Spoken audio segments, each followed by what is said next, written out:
உள்ளது, அவர் மாறாதவர், அவர் தயவுக்கு முடிவில்லை. ஒவ்வொரு மாதமும் வாரங்களும் அழகாய் நம்ம வாரத்தை பத்தி பேசுவோம், சில மாதங்களை பத்தி பேசுவோம். ஒவ்வொரு புதிய மாதத்தை நம்ம யோசிச்சு ஒவ்வொரு வாரம் எப்படி ஓடுதுல. திங்கள் பிறந்தா முதல் வருது, முதல் பிறந்தா திங்கள் வருது. அந்த ஒவ்வொரு நாள் எவ்வளவு ஃபாஸ்டா போறதுன்றது முக்கியம். தேவன் எவ்வளவு அழகா நிதானமா அவங்களோட நடந்து வருகிறாங்க. இப்படி ஒரு ஃபாஸ்டான உலகத்தில், அவசரமான உலகத்துல தேவன் உங்களுக்கு நிதானத்தை தந்திருக்கிறார். அதுதான் கிருபை. பொறுமையை தந்திருக்கிறார். அதை போராடி ஜெயிக்கத்தக்கதான பொறுமையும் தந்திருக்கிறார். ஆவியானவர் இல்லைன்னா இன்னைக்கு நம்ம இல்லை. ஆவியானவருக்காக நம்ம எப்பவுமே நன்றி சொல்லணும். ஆமென். வார்த்தைக்குள்ள போகிறோம். அப்போஸ்தலர் நடவடிக்கைகள் அதிலேதான் இருக்கிறோம். போன வாரமா தான் பார்த்தோம். இன்னைக்கு 16வது அதிகாரம். போன வாரம் தான் நான் நினைக்கிறேன் சபையில பேசினது. ஆனா இன்னைக்கு நம்ம பார்க்க 12 பேசினேன் நினைக்கிறேன் அப்போஸ்தலர். இன்னைக்கு நம்ம பார்க்க போறது அப்போஸ்தலர் 16வது அதிகாரம். Acts chapter 16 verse 25. அப்போஸ்தலர் 16:25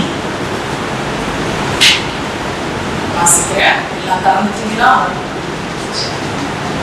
நடுராத்திரியிலே பவுலும் சீலாவும் ஜெபம் பண்ணி தேவனை துதித்து பாடினார்கள்.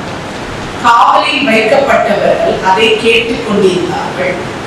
ஆமென். இந்த பகுதி உங்களுக்கு நல்லா தெரியும். அப்பப்போ நான் உங்களுக்கு டச் பண்றேன். இனிமே அந்த பகுதியில ஏதாவது மறந்துட்டீங்களோ நினைவுபடுத்துறதுதான் ஆவியானவர் செயல்.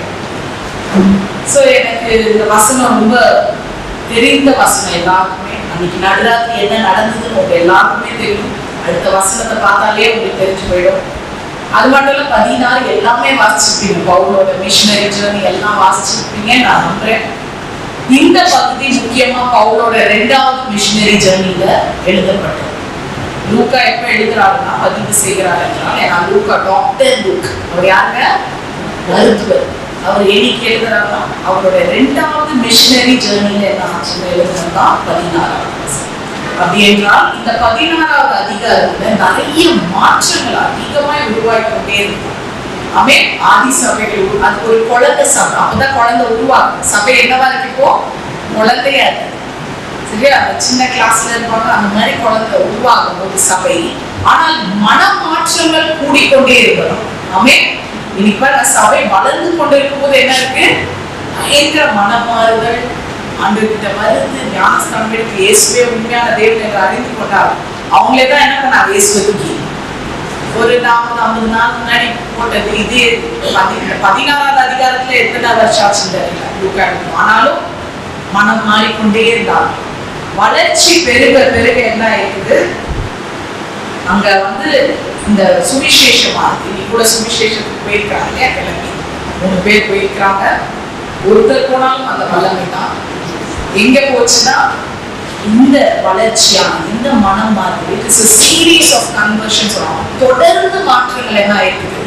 மனம் மாறி கொண்டே இருந்திருக்காங்க. ஏதோ அப்பப்போ இல்லைங்க. இப்ப இன்னைக்கு நம்ம சபையில காலையில 5 பேர் ஞானஸ்தானத்துக்கு வராங்க. திருப்பி நைட் 5 பேர் வராங்க. அந்த அளவுக்கு அங்க எழுப்புதல் உண்டாயிருக்கு. அதான் 16வது வசனம் ரொம்ப முக்கியம். அப்போஸ்தலர் நான் ஏன் இதெல்லாம் உங்களுக்கு சொல்றேன்னா, நம்மளுக்கு கண்டிப்பா இதெல்லாம் தெரியும். அவுட்லுக் தெரியாம இருக்கவே கூடாது. அப்படி மனம் மாறி கொண்டு இருக்கும்போது இது மெதுவா எங்க போகுது? கர்த்தர் சொன்னபடியே சீஷர்கள் கலிலேயால வெயிட் பண்ணி நான் உனக்கு சொல்றேன்னா, அப்போஸ்தலர் 1:8 உங்களுக்கு சொன்னது தெரியும். நீ சாட்சி பரிசுத்தாவியான இடத்துலதோ நீங்க யாரா இருக்கீங்க? எருசலேம், யூதேயா, சமாரியாவுக்கு நீங்க சாட்சியா இருக்கணும். அதே மாதிரி 16வது வசனம் எருசலேமை தாண்டி சுவிசேஷம் போச்சு. ஆமென். எருசலேமை தாண்டி ஏசியா மைனர் அப்படின்னு ஆசியா கண்டம் ஃபுல்லா என்ன போயிருக்கு? கர்த்தருடைய வார்த்தை, அவரோட சுவிசேஷம் நல்ல அவரோட நற்செய்தி எங்க போயிருக்கு? பரவி இருக்கு. அது மட்டும் இல்ல, தாண்டி யூரோப் போயிருக்கு. சிஸ்டர் கூட ஒவ்வொரு இடத்துல போய் நின்று அவங்க சொல்லிட்டு இருக்கிறது எல்லாமே இந்த மாதிரி ஒரு நாள் அங்க நடந்ததுன்னா இன்னைக்கு நம்ம போய் அந்த சாட்சியா நிக்க முடியும். புரியுதாங்க? எவ்வளவு மிஷனரிஸ் எழுப்பி இருக்கிறாங்கன்னா இந்திய பவுலா வைத்து 2வது மிஷனரி. இன்னைக்கு கூகுள்ல பண்ணீங்கன்னா அதிகமாய் மதங்கள் நிறைய, அதிகபட்ச மதத்துல பாப்புலேஷன் யாருன்னா கிறிஸ்தவர்கள். ஆமென். கரங்களை தட்டுறீங்களா? சும்மா இல்லை. எப்படி இது போச்சுன்னு தான் இன்னைக்கு நீங்க பார்க்க போறீங்க. பவுலும் சீலாவும் நடுராத்திரியிலே ஜெபம் பண்ணி துதித்து கொண்டிருந்தார்கள். எந்த காரியமே ஒன்று பிரமாதமா ஒரு சக்சஸ்ஃபுல்லா வரதுக்கு முன்னாடி பயங்கரமான ஒரு அடி இருக்கு. அதே மாதிரி உங்க லைஃப் சக்சஸ்ஃபுல்லா இருந்தாலும் ஆண்டவருக்குள்ள அடி இருக்கும். அதையும் மறந்துடாதீங்க. அந்த அடி உங்களை அணுகாது. அது காமின்னு சொல்லிருங்க. அடி விழுற மாதிரி காமிப்பான், பயம் உடுத்துற மாதிரி காமிப்பான், உங்களை கீழே ஒடுங்குற ஆவியை கொடுப்பான். ஆனா அது உங்களை அணுகாது. ஆமேன். வெள்ளத்தோடு தான் உட்காந்துருப்பீங்க. நம்ம மைண்டு தான் உங்களை ஒடுக்கி மயக்கம் வர மாதிரிலாம் பண்ணோம் பயத்துல. அதெல்லாம் போய், ஏன்னா நீங்க ஆண்டவர் உங்களை எடுத்து யூஸ் பண்றாருனாலே அட்டாக் வந்துடும். ஆமேன். அப்ப அட்டாக் வருதுன்னா நான் எப்பவுமே நினைப்பேன், அப்பா அப்ப நம்மளுக்கு இன்னொரு லெவல் கரெக்டான லைன்ல தான் நடந்துட்டு இருக்கிறோம். ஏன்னா அட்டாக்கே இல்லாம ஃப்ரீயா இல்லாம இருந்த நாட்கள் உண்டு. அது அர்த்தம் இல்லாத நாட்கள். இப்ப அர்த்தமுள்ள நாட்களாக வாழ்ந்து கொண்டு இருக்கிறோம்ல குடும்பமா. அட்டாக் வரும், ஆனா அது உங்களை ஒருபோதும் நம்மளை அணுகாதுங்க. ஆமேன். கிட்ட பூச்சி பூச்சி பூச்சின்லாம் பயம் உடுத்தோம். பாம்பு ரொம்ப சத்தம் போட்டு கர்ஜிக்கிட்டு எல்லாம் வராது. அது போற இடம் உங்களால பார்க்க முடியுமா? முதல்ல ஓரமா போவோம், சிலு சிலு சிலுன்னு போவோம். அந்த மாதிரி தான் வரான் இன்னைக்கு. ஸ்டைலா வரான், மெதுவா வரான், காதுல புசு புசு புசுன்னு சொல்றான். ஸோ அந்த மாதிரி பயங்கரமான நாசூக்கா வர்றது தான் என்னது சத்ருவுடைய வேலை. அதனாலதான் கண்டுபிடிக்க முடியல. பாவம் எல்லாரும் அதுல என்ன பண்ணிடுறோம், ஓரளவுக்கு நம்ம அதுல விழுந்துடுறோம். ஆனா நான் சொல்றேன், ஆண்டவரோட ஆவியானவரை நீங்க பிடித்து கொண்டால் இதெல்லாம் எடுத்து அப்படியே வெளிச்சம் போட்டு காமிப்பார். அவன் எங்கெல்லாம் உங்களுக்கு விரோதமா எழும்புறானோ உங்களுக்கு வாய்க்காதுங்க. அதான் போட்டுட்டாரு, என்னுடைய சித்தம் முடிந்து விட்டது உன் வாழ்க்கையில, அதனால இனி எழும்புற எந்த ஆயுதமும் வாய்க்காதுமா. Impossible உங்களுக்கு அகைன்ஸ்டா வெளியே வருது. ஜஸ்ட் இங்க லாக் போட்டுட்டீங்கனாலே போதும். அதனாலதான் நான் ஜெபிக்கும் போதே சொன்னேன், மைண்ட்ல இருக்கிற எல்லாத்தையும் தூக்கி வெளியே போடு. வாரம் முழுவதும் கட்டி அதெல்லாம் நம்ம ஒரு மாதிரி தான் இருந்திருப்போம். ஒவ்வொரு வாரம் இங்க இந்த இடம் தான் விடுதலை நேரம். கத்தி அதை வெளியே கொண்டு வரும், வெண்ட் அவுட் பண்ணும். இன்னைக்கு அப்படியா பவுலோட மிஷனரி அப்படி தொடங்கிச்சு. 2வது மிஷனரி ரொம்ப அழகா. அது மட்டும் இல்ல, பவுல் இப்போ ட்ரோவாஸ்ல இருக்கிறார். தமிழ்ல அது எப்படி எழுதி இருக்குன்னு தெரியல. இந்த 2வது மிஷனரி ட்ரோவாஸ்ல இருக்கும் போது ஒரு பவுலுக்கு ஒரு தரிசனம் வருது. அது எங்க வருதுன்னா 9வது வசனம், அதே 16வது வசனம். நீங்க மார்க் மட்டும் பண்ணிக்கோங்க, வீட்டுல போய் வாசிச்சா போதும். சரியா? எல்லாம் நீங்க என்ன கேட்டாலே நான் எல்லாம் சொல்லிடுவேன். ஸோ 9வது வசனத்துல அவனுக்கு ஒரு தரிசனம், பவுலுக்கு ஒரு தரிசனம் ஆண்டவர் கொடுக்குறான். என்ன மாதிரி தரிசனம் பவுல் அவர்களுக்கு வருதுன்னா, ஒரு மனிதன் மெசடோனியா என்ற ஊர்ல அவர் அழைத்து, தயவு செய்து எங்க ஊருக்கு வாங்க. இப்போ வத்தலையில இருந்து ஒரு ஆள் தரிசனத்துல வர்றாரு, தயவு செய்து வத்தலை பகுதிக்கு வாங்க, இல்ல நிகம்போ பகுதிக்கு வாங்க, நான் நிகம்போவை சேர்ந்தவன் மாதிரி. இவன் மெக்கதோனியாவை சேர்ந்த ஒரு ஆள், ஒரு மனிதன் பவுலோட தரிசனத்துல தயவு செய்து எங்களுக்கு உதவி செய்ய வாங்க. பவுலுக்கானா ட்ரோவாஸ்ல நல்ல மினிஸ்ட்ரி போயிட்டு இருக்கு. இப்போதானே உங்களுக்கு சொன்னேன், காலையில 5 பேர் ரட்சிக்கப்படுறாங்க, 20,000 பேர் சபைக்கு வராங்க, 3,000 பேர்ல பேதுரு ஆரம்பிச்சு இன்னைக்கு பவுல் கையில எவ்வளவு இருக்குது? 10,000. இந்த 16 வரும்போது 20,000 மேல தாண்டிருச்சான் ஜனங்கள். அப்ப சபை எப்படி இருக்கும்னு யோசிச்சு பாருங்க. இந்த மாதிரி சக்சஸ்ஃபுல் பீக் மினிஸ்ட்ரியில பவுலுக்கு என்ன தரிசனம் வருது? நீ எங்க மெக்கதோனியா. இதே நம்ம இவ்வளோ நல்ல எங்களுக்கு சபைலாம் கொடுத்துட்டாரு. நம்ம வாவஸ்டர்ஸ்க்கு பெரிய இடம் சபை கொடுத்து, இப்போ நீ கிளம்பி மெக்கதோனியாவில் போய் கொஞ்சம் ஊழியம் செய்யின்னு சொன்னால் எப்படி இருக்கும்? இங்கே புதுசாக வர பிலீவர்ஸை பார்ப்போமா போவோமா? அந்த நிலைமை தான் பவுலுக்கு இருந்தான். ஆனால் அவன் கீழ்ப்படிந்தான். ஆமேன். பவுலோட நல்ல ஒரு குணாதிசயம் என்ன தெரியுமா? கீழ்ப்படிதல். உடனே என்ன பண்ணார்? அவரு மெக்கதோனியாவுக்கு கடந்து போனார். போனது மட்டும் இல்லை, அங்கே போனதுமே பாருங்க, அங்க ஒரு ஆற்றங்கரையில அவர் என்ன பண்ணாராம்? அந்த ஊருக்கு நுழைஞ்சிட்டார். இப்ப நுழைஞ்சதும் 13வது வசனத்துல இருக்கும். அன்னைக்கு ஓய்வு நாளா இருந்தனால ஆற்றங்கரையில அவங்க என்ன பண்ணி கொண்டிருந்தார்கள்? உபதேசம் பண்ணாங்களாம். அங்க ஒரு கூட்டத்தை சேர்த்தாங்களாம். பவுல் போற இடம்லாம் என்னங்க போட்டாரு? மீட்டிங். இன்னைக்கு 3 பேர் போயிருக்காங்க பாத்தீங்களா சுவிசேஷத்துக்கு. சும்மா போயிட்டு சும்மா வரக்கூடாது. கும்பலோட போனேன், கும்பலோட வந்தேன், அது வேற ஆர்கனைசேஷனுங்க. இன்னைக்கு அதனாலதான் நான் மிஷினரியா உங்களை நான் எழுப்பணும்னு நினைக்கிறேன். நீங்க போற இடம்லாம் ஜெப கூட்டம். ஆமேன். உபதேசம் உங்க வாயில இருந்து புறப்படும். நம்ம யாரும் இங்க பைபிள் காலேஜ் போல, ஆனாலும் ஆண்டவர் உபதேசத்தை உங்க நாவில் தந்திருக்கிறார். ஆமேன். ஆவியானவர் கற்றுக் கொடுக்கிறவர், டீச்சர் மாதிரி, டியூஷன் டீச்சர் மாதிரி உட்கார்ந்து பக்கத்துல கற்றுக் கொடுக்கிறார். ஸ்கூல்ல என்னெல்லாம் சொல்லி கொடுத்தாங்க நினைவுபடுத்துறது தான் யாரு? டியூஷன் டீச்சர்ல. அந்த மாதிரி நினைவுபடுத்துகிறதே.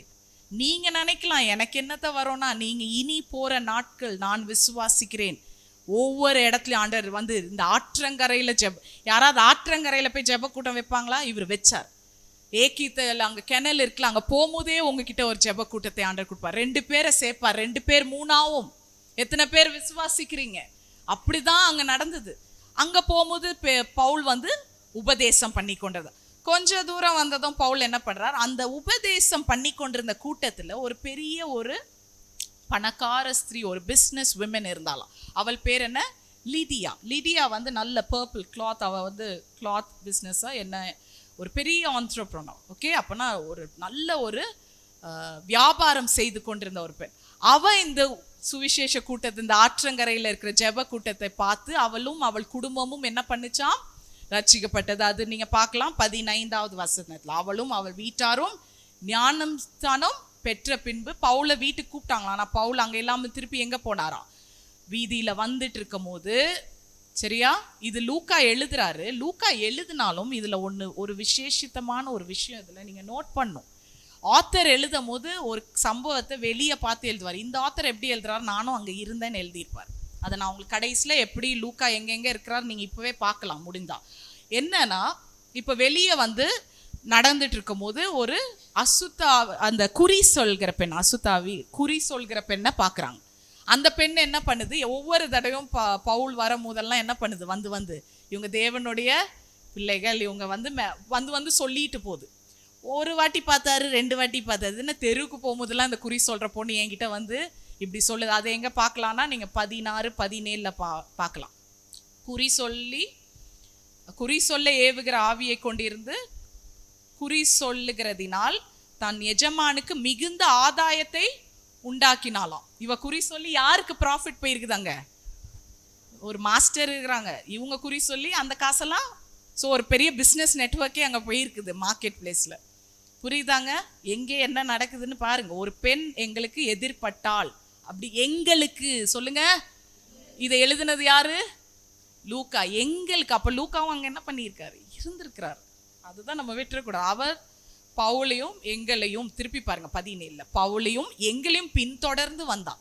அப்பனா லூக்காவும் பவுல் போகும்போது என்ன பண்ணியிருக்கா? பின்தொடர்ந்து வந்து சும்மா சொல்லிட்டு போயிருக்கா. என்னது? நீங்க தேவனுடைய ஊழியக்காரர்கள். அது எப்படி சொல்லியிருக்கா? உன்னதமான தேவனுடைய ஊழியக்காரர். பவுல் பொறுமையா பார்த்தாரு. சரிப்பட்டு வராத என்ன பண்ணாரு? அவக்குள்ள இருக்கிற டிவினேஷன் சொல்லுவாங்க, அவருக்குள்ள இருக்க அசுத்த ஆவிகளை அவர் விரட்டினாராம். அது புறப்பட்டு போனதும் அந்த எஜமானன் கணிக்கு என்ன ஆயிடுச்சு? நஷ்டம் ஆயிடுச்சு. நீங்க நல்லா கவனிங்க. ஆற்றங்கரையில வரும்போது உபதேசம் நடந்து கொண்டு இருந்தது. ஆமேன். அந்த உபதேசம் நடந்து கொண்டு இருக்கும் போதே அங்க என்ன நடக்குது? லிடியா வீட்டில் என்ன நடக்குதுன்னு பாருங்க. ஒரு சீஷத்துவம் நடக்குது. உபதேசம், லிடியா வீட்டில் டிசைபிள்ஷிப், அதுக்கப்புறம் ரோட்டுக்கு வந்ததும் டெலிவரன்ஸ். நல்லா கவனிங்க. முதல்ல ஆற்றங்கரையில் என்ன நடக்குது? உபதேசம். உபதேசம் நடந்த பின் என்னங்க வருது? சீஷர்கள் உருவாக்க சீஷத்துவம் பண்ணாங்க. சீஷத்துவம் உருவானதும் என்ன வந்திருக்குது? விடுதலை வந்திருக்கு. இன்னைக்கு உபதேசம் நமக்குள்ள வந்துருச்சுன்னா உபதேசத்தை சொல்லி பாருங்க, அங்க நீங்க சீஷர்களை உருவாக்கி கொண்டு இருக்கிறீர்கள். நம்புறீங்களா? once you deliver the word of God, the gospel, நீங்க டிசைபிள்ஸ் உருவாக்குற தலைமைத்துவத்தை கர்த்தர் உங்க கையில கொடுத்திருக்கிறார். அது மட்டும் இல்ல, நீங்க எங்க சீஷர்களை உருவாக்குறீர்களோ அங்க விடுதலையும் வருகிறது. ஆமேன். இவ்வளோ நேரம் இந்த பிள்ளை வந்து அசுத்தாவி போய் அது குறியெல்லாம் சொல்ற பழக்கெல்லாம் போய் விடுதலையோடு நிற்கும் பொழுதுதான் பவுலியும் சீலாவையும் என்ன பண்றாங்க? மார்க்கெட்ல இழுத்து வந்து அடிச்ச அடி, சும்மா அடி கிடையாது, ரத்தம் பொங்கி வெளியே வர அளவு காதுல இருந்து. he was beaten, bruised and blooded. அப்படின்னா ஃபுல்லா ரத்தம் கசிஞ்சு அடி பின்னி எடுத்துட்டு எங்க போட்டிருக்காங்க? சிறைச்சாலையில போட்டிருக்காங்க. ஒன்று கவனிச்சிங்களா? ஆற்றங்கரையில் இருக்கும் போது பவுலுக்கு பிரச்சனையே வரல. நீங்கள் உபதேசம் சொல்கிற வரைக்கும் யாருக்குமே என்ன இல்லைங்க பிரச்சனையை. அவனும் கண்டுக்க மாட்டேன், நாங்களும் தான் சொல்கிறேன், இதுங்க அந்த கூட்டம் சொல்லிட்டு போகுதுன்னு நினைப்பாங்க. சீஷர்களை உருவாக்குங்க, எந்த பிரச்சனையும் வராது. என்ன நடக்குது ஒன்றுமே அவங்களுக்கு பிரச்சனை இல்லை. ஆனால் சத்துருவோட பொருளாதாரத்தை நீங்க வீழ்த்தும் பொழுது உங்களுக்கு பிரச்சனை வரும். ஆமென். கர்த்தர் உங்களை எப்படி உபயோகப்படுத்த போகிறார் என்றால், சத்துருவோடைய பொருளாதாரம், அவனோட இக்கானமியே ஆண்டவர் டிஃபீட் பண்ண போறார் in the name of Jesus. ஆமென். ஸ்ரீலங்கால எதெல்லாம் இக்கானமி இன்னைக்கு என்ன பண்ணிட்டு இருக்கு, திருடி வைத்திருக்கிறான். ஆனால் உங்கள் சுவிசேஷம் மேல போக போக அவனுடைய பொருளாதார கோட்டை ஆண்டவர் வீழ்த்துகிறார் இந்த காலை வேளையில. ஆமென். நான் விசுவாசித்து இந்த மேடையில இருந்து பேசுறேன், நீங்களும் விசுவாசிங்க. இன்னைக்கு எவ்வளோக்கு எவ்வளவு சுவிசேஷம் பரவுதோ அவ்வளோக்கு அவ்வளோ தேவன் சேமத்தை தேசத்துக்கு உண்டு பண்ணி கொண்டு இருக்கிறார். இன்னைக்கு சுவிசேஷம் இல்லாதனால தான் பொருளாதாரம் என்ன பண்ணி கொண்டு இருக்கிறது. இன்னைக்கு அந்த பொண்ணு குறி நின்னதும் அந்த எஜமானுக்கு என்ன ஆயிடுக்கும், லாஸுங்க. அவனுக்கு எதுவுமே வந்திருக்காது. இன்னைக்கு சத்ரு எங்க அப்ப கோட்டையை பிடிச்சு வச்சிருக்கிறான், உங்களோட இக்கானமி பில்டிங் எங்கன்னு உங்களுக்கு தான் தெரியும். ஃபினான்ஷியல் பில்டிங் எங்க இருக்குன்னு ஸ்ரீலங்கால அதை பிடிச்சி வச்சிருக்காங்க. என்ன போய் சேரல இன்னும் ஸ்ரீலங்கால சுவிசேஷம். கும்பலோட போறது வேறங்க, தனியா ஆண்டவர் உங்களை அழைத்திருக்கிறான், உங்களுக்குன்னு ஒரு தனித்துவத்தை கொடுத்திருக்கிறான். இன்னைக்கு மறுபடி கர்த்தர் சுவிசேஷத்தை பத்தி தான் பேசுறான். எனக்கு 3 தடவை நான் பிரசங்கம் ஆயத்த பண்ணி வேற எங்கன்னா கொஞ்சம் டீவியேட் பண்ணி போலான்னு சுய புத்தியில எண்ணினாலும் கர்த்தர் மிஷனரி ஒர்க்ல தீர்மானமா இருக்கிறார். டெபோரா ஃபெலோஷிப்ல தீர்மானமா இருக்கிறார். கர்த்தர் அப்படி என்றால் உங்க எல்லாரையும் அவர் உபயோகிக்க போகிறார். வல்லமையாய் உபதேசம், சிஷ்யத்துவம், விடுதலை, இது 3ம் செய்து பாருங்கள், சத்ருவோட கோட்டையை நீங்க வீழ்த்திட்டு வருவீங்க. இது வந்ததும் அட்டாக் வரதாங்க செய்யும். ஆனா பயப்படக்கூடாது. அட்டாக் வந்ததுனாலே நினைச்சுக்கோங்க, நீங்க உங்களோட சக்சஸ் கிட்ட நீங்க இருக்கிறீங்க. ஆமென். அந்த வேர்ஜ் ஆஃப் சக்சஸ்ல இருக்கிறீங்க, வெற்றியின் அருகே. த ரிசல்ட் ஆஃப் சக்சஸே அட்டாக் தான். இன்னும் அப்படி சொல்ல போனா சொல்லுங்கன்னே சொல்லக்கூடாதுன்னு வச்சிருக்கிறது, அதுதான் வருது. இதை பாரு, வெற்றியின் பிரதிபலனே நமக்கு சில நேரம் சத்ருவோடைய அட்டாக் தான். ஆனா பயப்படாதீங்க. நீங்க ஏதோ தவறு பண்ணி உங்க குடும்பத்திலயோ, உங்களுக்கு அட்டாக்னா என்ன சொல்றது தமிழ்ல, தவறு பண்ணி உங்களுக்கு எதிர்ப்பு வர்றது கிடையாது. கரெக்ட். ஏதோ நீங்க தப்பு பண்ணி எதிர்ப்பு அனுபவிச்சுட்டு இல்லை, நீங்க கர்த்தருக்குள்ள வைராக்கியமா இருக்கனால தான் எதிர்ப்பு வந்து கொண்டே இருக்கு. Because you are right, you are doing the right work. அதனாலதான் எதிர்ப்பை கொண்டு வந்து நீங்க ஏதோ தப்பு செஞ்ச மாதிரி உங்க மைண்டை மாத்தி ஆண்டவர்கிட்ட இருந்து என்ன பண்றான், உங்களை மெதுவா பிரிக்கிறான். ஐயோ, நான் அங்க இருக்கும் போதே என்ன ஆச்சு, நல்லா தானே இருந்தது, இப்ப இங்க வந்து எனக்கு ஏன் இவ்வளவு எதிர்ப்புன்ற பொய்யை நம்பாதீர்கள். அவன் பொய்க்கு பிதா. அந்த பாவி மனுஷன் என்ன பண்ணுவானா, உங்க சக்சஸ் இங்க இருக்குன்னா இங்க வந்து உங்களை விழுத்துட்டு போயிடுவான். திருப்பி ஆண்டவர் அதை மனவாசனைப்பட்டு அவர் உங்களுக்கு கற்றுக் கொடுக்குற நாட்கள் கூடி இருக்கும். ஸோ சக்சஸ் கிட்ட இருக்கும்போது அட்டாக்கை பார்த்து பயப்படாதீங்க. எவ்வளோக்கு எவ்வளோ சுவிசேஷம், எவ்வளோக்கு எவ்வளோ விடுதலையோ அங்க நரகம் நடுங்குங்க. ஆமென். பாதாளம் நடுங்கும். ஒவ்வொரு வாட்டி இயேசுவே ஆண்டவர் என்று சொல்லி ஒருத்தர்கிட்ட பேசுங்களேன், இயேசுவே விடுதலை என்று சொல்லுங்களேன், பாதாளம் நடுங்கும், ஆக்ரிவேட் ஆகும், அதுக்கு எரிச்சல் வரும். The hell will be aggravated. எவ்வளோக்கு எவ்வளோ சுவிசேஷம் சொல்றீங்களோ அதுக்கு ஆக்ரிவேட் ஆயிடும். அதனாலதான் நமக்கு இவ்வளவு போராட்டம் என்பதை நம்ம தாழ்வு மனப்பான்மை வரக்கூடாது. ஐயோ, வீட்டில் எப்படி ஒரு சம்பவம் நடந்துருச்சே, அவமானப்படக்கூடாது. என்ன பண்ணணும், அவமானப்பற்றவே பற்றாதீங்க, அதை கொண்டாட கத்துக்கோங்க. கர்த்தர் என்ன பயங்கரமா எடுத்து என்ன பண்ணி கொண்டு இருக்கிறார், உபயோகிக்கொண்டு இன்னும் நான் முன்னேறி செல்வேன். பேதுரு மாதிரி நான் கதவை தட்டுவேன். நான் தட்டுறது உள்ள நுழையறதுக்கு இல்லை, உள்ள இருக்கிறவங்களை வெளியே கொண்டு வர. ஆமென்.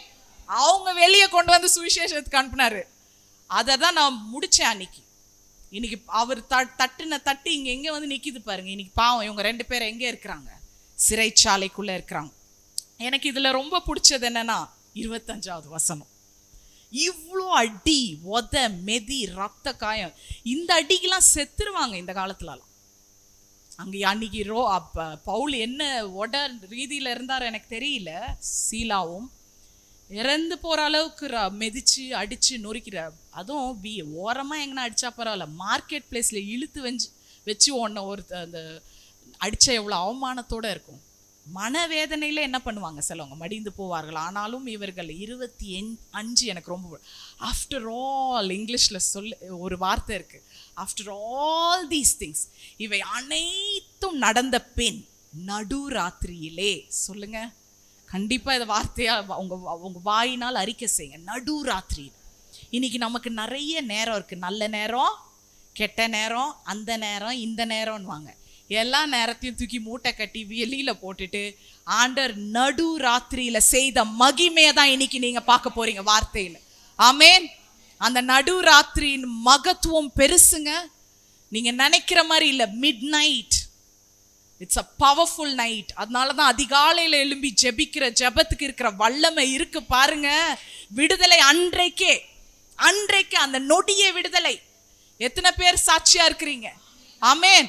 ஒண்ணுமே இல்லாத படுத்த ராத்திரி 9-10 மணிக்கு ஒண்ணுமே இல்லாம படுத்த நீங்க நடு ராத்திரி வந்ததும் அடுத்த நாள் விடிந்து விட்டது. ஆண்டவர் கைவிட்டாரா? நடு ராத்திரி has a powerful things in it, components in it. இன்னைக்கு அதை தான் பார்க்க போறேன். என்ன இந்த நடுராத்திரி? எனக்கு அந்த வேர்ட்லயே நான் நின்னுட்டேன். இன்னைக்கு இப்படி ஆண்டவர் நமக்கு ஒரு நேரத்தை கொடுத்திருக்கிறார். நீங்க சுவிசேஷம் சொல்றதுக்கு 4 விதமா நீங்க சுவிசேஷம் சொல்லலாம். நீங்க சிறைப்பட்டு இருந்தாதான் என்ன, வீட்டுல பிரச்சனை இருந்தாதான் என்ன, இன்னும் நீங்க எழுந்து என்ன பண்ணலாம்? உங்க நேரத்தை நீங்க மாற்றலாங்க. நல்ல நேரம் இல்லைன்னுவா. என்னங்க உங்க வீட்டுல இப்படி நேரம் போதே? என் வீட்டுல நேரம் இப்படிதான் போகுது, ஆனா எனக்கு இதுதான் என் மகத்துவமான நேரம். இந்த நேரத்தை தான் நான் ஆண்டவருக்காக உபயோகிக்கணும். இந்த நேரத்தை தான் ஆண்டவர் என்ன வல்லமையா என்னை வந்து பயன்படுத்த போகிறார். ஆமென். இப்படி ஆண்டவர் நல்ல ஒரு காரியத்தை நடுராத்திரியில வைத்திருக்கிறார். நடுராத்திரியில பவுலும் சீலாவும் ஜெபம் பண்ணி கொண்டிருந்தார்கள். ஆனால் நான் நடுராத்திரி என்ற வார்த்தையை அப்படியே ஃப்ரீஸ் பண்றேன் உங்களுக்காக. இந்த நடுராத்திரி என்பது வளர்ச்சியின் நேரம். எழுதிக்கோங்க. முதல் பாயிண்ட், நீங்க ஊழியம் செய்யும் போது இது உங்க மைண்ட்ல இருக்கணும். நீங்க எத்தனை பேரை சந்திக்கிறீங்களோ, இந்த பிரசங்கத்தை என்கிட்ட நீங்க கேட்கவே வேணாம். இது அப்படியே நீங்க பிரசங்கம் பண்ற மாதிரி கூட போய் வெளியே பண்ணுங்க, எனக்கு பிரச்சனையே இல்லை. ஆனால் இந்த சுவிசேஷம் வெளியே போடும். ஆண்டவர் சிறைப்பட்டு இருக்கிற நிலைமை உங்களுக்கு இருந்தாலும், சிறைப்பட்டிருக்கிற நிலைமையை கர்த்தர் உங்களுக்கு எப்படி காமிக்கிறார்? வளர்ச்சி நேரமாய். ஆமென். சிறைப்பட்டு இருக்கிற இடத்துல வளர முடியுமா? இம்பாசிபிள். கால் கையெல்லாம் கட்டி.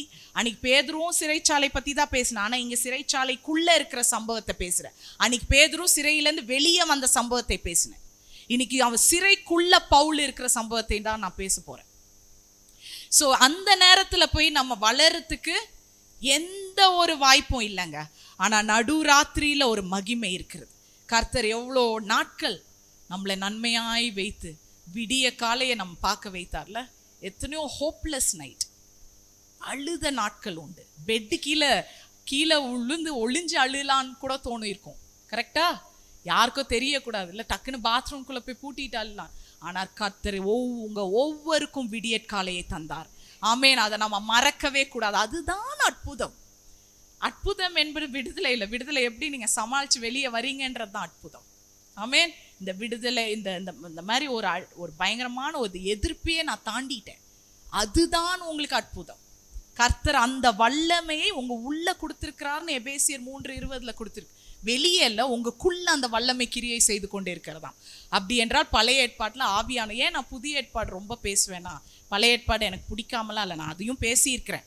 பட் பழைய ஏற்பாடு எனக்கு வந்து என்னன்னா, அதில் ஆவியானவர் இறங்கினார், ஒரு பேருக்குள்ள அந்த வேலையை செய்து அவர் கிளம்பிடுவார், அவ்வளோதான். ஆனால் புதிய ஏற்பாடு அப்படி இல்லை. ஆவியானவர் உங்களுக்காக வந்தார், உங்களோட இருக்கிறதுக்காக வந்தார். அது மட்டும் இல்லை, உங்களுக்குள்ளேயே வாசம் செய்யணும்னு இருக்கிறார், இன்னும் செய்து கொண்டே இருக்கிறார். செஞ்சுட்டு மட்டும் இல்லை, உங்களுக்குள்ளே இருந்து பெரிய காரியங்களும் அவர் செய்கிறார். ஒரு ஜெபத்தில் எவ்வளோ விடுதலை பெறுது, எவ்வளோ ரிசல்ட் வருது இல்லை நமக்கு. அப்போ ஆவியானவர் இன்னும் உங்களுக்குள்ளே தங்கி கொண்டு வேலையை செய்து கொண்டு இருக்கிறார்ல. அதனால தான் இந்த சப்ஜெக்ட்ஸ் எல்லாம் நம்ம விடவே கூடாது. நான் அதனால தான் சொல்ல, புதிய ஏற்பாடை முடிச்சுட்டு பழைய ஏற்பாடை தயவுசெய்து வாசிங்க. வீட்டில் நமக்கு என்ன வேலை இருக்குது, பொய் சொல்லலை, நிஜமா வாசிக்கணும். நம்மெல்லாம் இங்கே வாசிச்சிருப்பீங்கன்னு நினைக்கிறேன்ல. பைபிள் நம்ம முடிச்சிருக்கிறோம். வாலிபர்களோ சரி, வாசிக்காத நிறைய தாய்மார்கள் கணவர்மார்கள் கூட இருக்கிறாங்க. சொல்லுங்க, ஏன்னா நமக்கு சபையா நம்ம விடுதலை பெறணும், அடுத்த லெவலுக்கு போனோம். நான் அன்னைக்கு சொல்லலையா, அதை தான் அவர் அன்னைக்கு வேற மாதிரி சொல்றார்.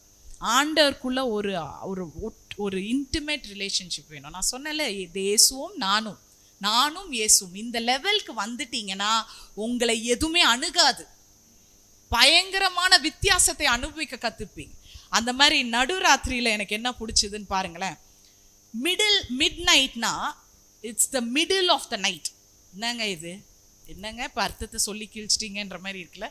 நடுராத்திரி என்ன, ராத்திரியோட நடுவில் இருக்கிறீங்க, அவ்வளோதான் அர்த்தமா? இல்லை. எனக்கு ரொம்ப பிடிச்சது என்னன்னா, நடுராத்திரி என்பது நேற்றைய காரியங்கள் முடிந்து விட்டது. நீங்க நடுராத்திரி 12 மணி தாண்டிடுச்சுன்னா நேத்தோட விஷயம் என்ன? நேற்று முடிந்தது. நாளை, இன்றை புதிய நாள் பிறந்து விட்டது. நாளை கருத்தரித்து விட்டது. ஆமென். என்னங்க? yesterday died, today is born, tomorrow is conceived. midnight வந்துட்டீங்கன்னா நாளைக்கு ஒரு நாள் காமிக்குதா இல்லையா? அப்ப அது ஆல்ரெடி உங்களுக்கு கன்சீவ் ஆயிடுது இல்லையா? அண்ட் இன்னைக்கும் பிறந்துடுது. நேற்று இறந்து போன நாள். அப்படி என்றால் மிடில் நைட் இல்லாம நேற்றும் இல்லை, இன்றும் இல்லை, நாளையும் இல்லை. ஆமென். இவ்வளோ பெரிய ஒரு மகத்துவம் ஒரு நடுராத்திரியில உட்காந்துட்டு இருக்கு பாருங்க. நம்ம நினைப்போம், என்னையா நடுராத்திரியில வந்து புலம்புறாங்க. கவலைப்படாதீங்க. நடுராத்திரிக்கு கொண்டு வந்துட்டா நேற்று நீ புலம்புன அவ்வளோ செத்து போச்சு. அது இனி தொடங்காது, அது உன்னை அணுகாது. அது செத்து போனது மட்டும் இல்ல, எனக்கு ஆண்டவர் புதிய நாளை கொடுத்திருக்கிறார். அதுதான் அந்த நடுராத்திரி. நான் புலம்ப மாட்டேன் நடுராத்திரியில. புதிய நாள் வந்தது மட்டும் இல்ல, கர்த்தர் எனக்கு நாளையை குறித்து ஒரு நம்பிக்கையும் என் கருவுல தரித்து வைத்திருக்கிறார். ஆமென். அதுதான் நடுராத்திரி. ஆனா இந்த நடுராத்திரியில ஒரு ட்ரிக் இருக்குது, பாத்துக்கோங்க.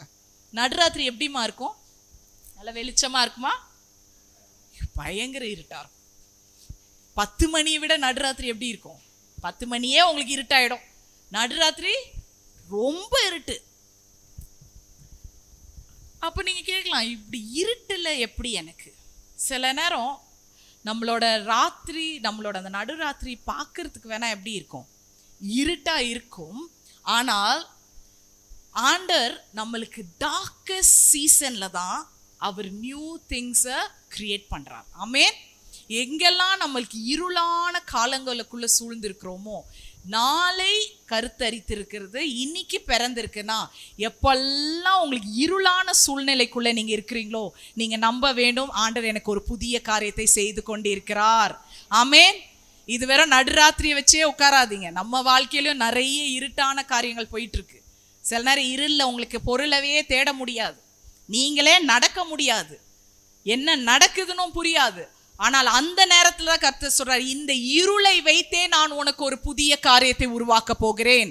ஒரு விடுதலையை கொண்டு வர போகிறேன், சுகத்தை கொண்டு வர போகிறேன், தெளிந்த புத்தியை கொண்டு வர போகிறேன், சுவிசேஷத்தை பலப்படுத்த போகிறேன். உன் நாட்கள் இருண்ட நாட்கள் தான். It is the darkest season of your life, but I am the God who can do new things. Amen. Out of your darkest season. உன்னோட இருளான நாட்கள்ல இருந்து எனக்கு புதிய காரியங்களை செய், எனக்கு வல்லமை இருக்குன்னு கர்த்தர் இன்னைக்கு உங்ககிட்ட சொல்லி கொண்டே இருக்கிறார். ஸோ இருளை கண்டு பயப்படாதே. அது புதிய நாள் தொடங்கி விட்டது. நேற்று இறந்து விட்டது, நாளை கருத்தரித்து விட்டது. இதை மறக்காதீங்க. இது மூன்றும் சேர்ந்தது தான் நடுராத்திரி. எத்தனை பேர் விசுவாசிக்கிறீங்க கர்த்தர் செய்வார் என்று? இந்த இருள்ல வளர்ச்சி எப்படிங்க வரும் நீங்க கேட்கலாம் என்கிட்ட. ஏன்னா இது வளர்ச்சி நேரம் சொன்னேன் இல்லையா? எத்தனை பேர் கரு 100 வாட்ஸ் பல்போட இருக்கு? ஸ்கேனிங் போயிருக்கீங்கல்ல? ஸ்கேனிங்ல என்ன நடக்குது? குழந்தைய பாக்குறீங்க. குழந்தை எங்க உருவாகுது? இருட்டான ஒரு இடத்துல. ஃபீட்டஸ் எப்படி இருக்கு? பயங்கர இருள். அங்கதான் ஒரு குழந்தைய ஆண்டவர் என்ன பண்ணி கொண்டு இருக்கிறார்? உருவாக்குறார். இப்ப இருட்டின் வல்லமை உங்களுக்கு புரியுதா? பார்க்க தான் இருட்டு, ஆனா புதிய ஜீவனை கர்த்தர் உருவாக்கி கொண்டே இருக்கிறார். ஆதியாகமம் 1:1 எடுத்துக்கிட்டீங்கன்னா எப்படி இருந்தது? அந்த உலகம் எப்படி இருந்தது? பூமி இருளும் ஒழுங்கீனம். அங்க எங்க வந்தது? அந்த ஒழுங்கீனத்துல தான் கர்த்தர் ஒரு பூமியை சிருஷ்டித்தார். ஆமென். So there is growth in darkness. பக்கத்துல இருக்கிறவங்களை பார்த்து சொல்றியா, இனி இந்த இருளான நாட்கள்ல கர்த்தர் எனக்கு வளர்ச்சியை வைத்திருக்கிறார். நல்ல சந்தோஷமா அவங்கள பலப்படுத்துங்க. இங்க இருக்கிறவங்களை நீங்க பலப்படுத்துனீங்கன்னா வெளியில இருக்கிறவங்களை பலப்படுத்துங்க. உன்னோட இருளான நாட்கள்ல தான் கர்த்தர் ஆக்சுவலா உன்னை உருவாக்கிட்டே இருக்கிறார். ஆமென். This is the season God is transforming you. நல்லா இருக்கிற நேரத்துலலாம் கர்த்தர் உருவாக்குறாருன்னா என்னங்க தெரிஞ்சிட போகுது? அந்த காரத்துல இருந்து ஆச்சரிய வெளிச்சத்துக்கு கொண்டு வரவர் தானங்க நம் தேவன். இன்னைக்கு அந்த காரத்துல இருந்து அவங்களை ஆச்சரிய வெளிச்சத்துக்கு கொண்டு வரார் என்றால் there is growth in darkness. பவுலும் சீலாவும் நடுராத்திரி துதித்து கொண்டு தான் இருந்தார்கள். ஆனால் அங்கதான் என்ன இருந்தது? வளர்ச்சி இருந்தது. அவங்க நிறுத்தலைங்க. அவங்க பாட்டுக்கு அந்த நடுராத்திரி அங்க உட்கார்ந்துக்கிட்டு இருக்காங்க. தூங்கவும் இல்லை. அவங்க பேதுருவாது ஆண்டவரோட வார்த்தையில நிதானமா தூங்கினார். ஆனா பவுலும் சீலாவும் என்ன பண்ணாங்க? யாராவது தட்டுறாங்களா? தூங்கவே இல்லை. அவங்க ஓய்வே அவங்களால தூங்க முடியல. ஏன்னா ஒரு பக்கம் என்ன இருக்கும், உடம்பு வலி, அடி பின்னிருக்காங்க. நான் சொன்னேன், they were beaten, they were bruised, they were blooded. அப்படின்னா ரத்த கரைகளோட, ரத்த காயங்களோட இருக்கிறாங்க. ஆனா கர்த்தர் நடுராத்திரியில் அங்க இறங்குகிறார். ஆமேன். கரங்களை தட்டுறீங்களா? இன்னைக்கு இங்க இருந்தே சொல்லலாம், என் வீட்டுல நடுராத்திரி இருக்குங்க, நிறைய நடுராத்திரி இருள நான் பார்த்துட்டேன். ஆனா கர்த்தர் இந்த நடுராத்திரி எனக்கு புதிய நாளாய் தரப்போகிறார். புதிய நாளை உருவாக்கி கொண்டிருக்கிறார். நாளையை கர்த்தரிக்க வைத்திருக்கிறார். அப்படி என்றால் நாளையில எனக்கு நம்பிக்கையும் இருக்கு. நாளை என்பது எரேமியா 29:11 என்ன 11, கர்த்தர் உங்களுக்காக ஒரு எதிர்காலத்தை வைத்திருக்கார். அது உங்களை நாசமா போற எதிர்காலம் இல்ல, உங்களை சேமமாய் வைக்கிற எதிர்காலம். ஆமேன். அதுல நம்பிக்கை இருக்கிறது. there is hope and future ன்னு சொல்றாரு.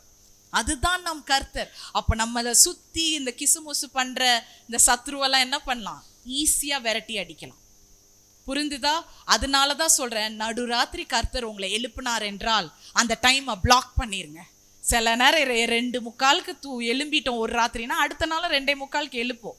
அது மைண்டு சொல்லி கொடுவோம். சில நேரம் அந்த ஃபர்ஸ்ட் எழுப்புனது கர்த்தர் தான். புரியுதா? 3 மணிக்கு எழுப்புறாருனா அன்னைக்கு அந்த டைம் நீங்க ரொம்ப நேரம் ஜெபிக்க வேணாம். எழுப்பிட்டாருன்னா, நான் தான் சொன்னேன்ல, பெட்டு கீழே என்ன வச்சிருவேன், செருப்பு வச்சிருவேன். அப்படி எடுக்கிற மாதிரியாவது கீழே குனிஞ்சு முட்டி போடணும்ல, அப்படியே வலிக்கிட்டே போடுவேன். நான் கொஞ்சம் உடம்பு அசதியாக தான் இருக்கும். அதனால தான் என்ன பண்ணுறது, பெட்லேருந்து நான் வலிக்கிட்டே வந்தாலும் என்ன போட்டுறேங்க, முட்டியை போட்டுறேன். முட்டி முனங்கால் ஜெபத்தின் வல்லமை, அதோட அற்புதம் பற்றி உங்களுக்கு நீங்கள் அனுபவிக்கணும்னா அதை செஞ்சு பாருங்க. இந்த பிளாக் டைம் ஃபார் காட், இந்த நேரம் நான் பிளாக் பண்ணிட்டேன்னா, no phone calls, no family time. Family prayer வேற, அது தெரிஞ்சுக்கோங்க. Family prayer is a must. அது ஈவினிங் பண்ணுங்க, பெட்டுக்கு போகும்போது குழந்தைங்களோட பேசுங்க, பண்ணுங்க, ஏன்னா அது ரொம்ப முக்கியம். பட் நான் சொல்ற பிளாக் பண்ற டைம் என்னன்னா, உங்களுக்கும் தேவனுக்கும், உங்களுக்கும் ஆவியானவருக்கும் உறவை நான் சொல்லி கொண்டிருக்கிறேன். அப்படின்னா you block the time for you and God. 9:45 நான் இந்த நேரம் நின்றுவேன், யாரும் என்கிட்ட வரக்கூடாது. நான் வெளியவே சரி தச்சேலாம், நான் வெளியே மாட்டினாலும் தனியா போயிடுங்க. ஒரு கடையிலே போய் துணியை பார்த்துட்டு இருந்தேன், ஓரமா ஒரு கவுண்டர்ல போய் நின்று ஜெபிங்க. இவங்களால பண்ண முடியுதுன்னா, நான் உண்மையான தேவன், இந்த வானத்தையும் பூமியும் சிருஷ்டித்தவன், நீ எப்படி டைம் எனக்காக பிளாக் பண்ணும்ல? இன்னைக்கு டைமை பிளாக் பண்ணுங்க. நடுராத்திரியில I am giving you a time today. இன்னைக்கு மெசேஜே என்ன தெரியுமா, அந்த நேரம் நள்ளிரவு. நேரம் நள்ளிரவு, இது எங்க கேட்டிருப்பீங்க, FM ரேடியோல கேட்டிருப்பீங்க. நேரம் நள்ளிரவு, இல்லை இந்த பிற்பகல், அது இதுன்னு கேட்டிருக்கீங்களா? இந்த மெசேஜோட டைட்டிலே அந்த நேரம் நள்ளிரவு. that time was midnight. இன்னைக்கு you block your time. நான் அதுக்காக உங்க தூக்கத்தெல்லாம் கலைச்சி எழுப்ப சொல்ல, கர்த்தர் அந்த காரியங்களை உங்களுக்கு கற்றுக் கொடுப்பார். அவருக்காக நீங்க டைமை பிளாக் பண்ணுங்க. கர்த்தர் உங்களுக்காக என்னெல்லாம் உலகத்துல பிளாக் இருக்கோ ஆண்டவர் எல்லாத்தையும் ஓபன் பண்ணுவார். ஆமேன். அதுக்கு ஏன் நம்மளுக்கு ஓபன் பண்ண முடியல? கர்த்தருக்கே நம்ம பிளாக் பண்ண முடியலையே, அவ்வளோ பிஸியா இருக்கிறோம். we do so many things. ஒரு நாள் 24 மணி நேரம் உலகத்துல ஒரு டைம் கொடுத்துருக்காருன்னா, நம்ம பெண்கள் 26 மணி நேரம் வச்சுக்கிறீங்க. எக்ஸ்ட்ரா 2 hours கவலைப்படுறதுக்கு, 1 hour கவலை, 1 hour நடந்ததே திருப்பி யோசிக்கிறதுக்கு. 24 மணி நேரம் தான் ஒரு நாளுக்கு. ஆனா நம்ம என்ன பண்றோம், எக்ஸ்ட்ராவா கொஞ்சம் அதை பத்தி திருப்பி ரீகலெக்ட் பண்ணி ஒருத்தவங்க கிட்ட சொல்லணும்ல, அதுல ஒரு வீணா போன 1 hour போயிடுதா. அப்புறம் அந்த நம்ம புலம்புனதே திருப்பி உட்காந்து கவலைப்படுவோம் பார்த்தீங்களா, அது ஒரு 1 hour. ஸோ மொத்தம் எத்தனை அவர் பெண்களுக்கு? 26. அதனால ஆண்களை பற்றி எனக்கு தெரியாது, தெரியல பிரதர், நீங்கள் கூட புலம்பி இருக்கலாம் உங்கள் ஃப்ரெண்ட்ஸ் கிட்ட, சரியா? உங்களுக்கு அவருக்கு 28 hour புலம்பி இருக்கிறார் கூட. அப்போ 28 hour பரவாயில்ல, எங்களுக்கு 26 கேட்கல, இருந்தாலும் சொல்கிறேன். அந்த மாதிரி நம்ம எக்ஸ்டெண்ட் பண்ண வேணாம். ஆண்டவர் உங்களுக்கு சிறைப்பட்ட நேரத்தை கொடுத்திருந்தா கூட அதை இனி நினச்சிக்கோங்க. இனி நற்செய்தி என்ன என்றால், என் சிறைப்பட்டிருக்கிற நேரம் கூட எனக்கு வளர்ச்சியின் நேரம். ஆமேன். அங்க கூட ஆண்டவர் எனக்கு வளர்ச்சி உண்டாக்குறார். அது மட்டும் எனக்கு என்ன தொடலை நடுராத்திரி என்பது. ஸோ நடுராத்திரியோட அந்த டே எப்படி ஆரம்பிக்குதுன்னா, டேயோட டெஃபினேஷனே பார்த்தீங்கன்னா, ஒரு புதிய நாள் தொடங்குது. ஆனால் அந்த புதிய நாள் எங்கே தொடங்குது? மெஷர்மெண்ட் ஆஃப் டைம் பாருங்க, எங்கே தொடங்குது ஒரு புதிய நாள்? நடுராத்திரியில் தொடங்குது. ஸோ நேற்று இல்லாமல் உங்களுக்கு இந்த புதிய நாள் இல்லை. ஆண்டவர் நேற்றை முறியடித்தாதான் உங்களுக்கு புதிய நாளை அவர் தந்து கொண்டே இருக்கிறார். ஒவ்வொரு நாள் ஆண்டவர் உங்களுக்காக பரலோகத்தில் உங்களுக்காக பேசிக்கொண்டே இருக்கிறார். every yesterdays God is fighting for you. அதனால தான் சொல்றாரு, நாளைய குறித்து நீ கவலைப்படாத, அது நான் பார்த்துக்கிறேன், நாளைக்கு பார்த்துக்கோ, நான் இருக்கேன். ராத்திரியே நேற்றை முடிக்கிற வேலை என்னுடைய வேலை, நீ எனக்கு வேலை செய், நான் உனக்கு செய்யற கிரியைகள் மகத்துவமாய் இருக்கும். ஆமேன். கர்த்தர் அதை தாங்க சொல்றாரு. அதனால இருட்டா இருக்கிறனால பயந்துராதீங்க. இல்லையே நாங்க மெசேஜ் எல்லாம் கேட்டோமே, இருட்டா இருக்கு, ஆனா ஆண்டவர் புதுசா தருவாருன்னு. ஆனா இருட்டா இருக்கே, எல்லா நன்மைகளும் எல்லா ஆசீர்வாதங்களும் கர்த்தர் வெளிச்சமா தான் உங்களுக்கு போட்டு காமிப்பாருன்னு நினைக்காதீங்க. அதனாலதான் கிறிஸ்தவர்கள் ஏமாந்துடுறாங்க. இதுல வெளிச்சம் இல்லையே, இது இருட்டா இருக்குன்னா கர்த்தர் இருட்டிலையும் ஆசீர்வாதத்தை உருவாக்கி கொண்டுதான் இருக்கிறான். ஆமேன். அதுக்கு நீங்க அந்த வளர்ச்சி நேரத்தை நீங்க பக்குவப்படுத்திக் கொள்ளணும். அடுத்தது என்ன பண்றாங்க, நடுராத்திரியிலே பவுலும் சீலாவும் ஜெபம் பண்ணி கொண்டு என்ன பண்ணிட்டு இருந்தாங்களாம், துதித்து கொண்டு இருந்தார்களாம். ஜெபம் பண்ணி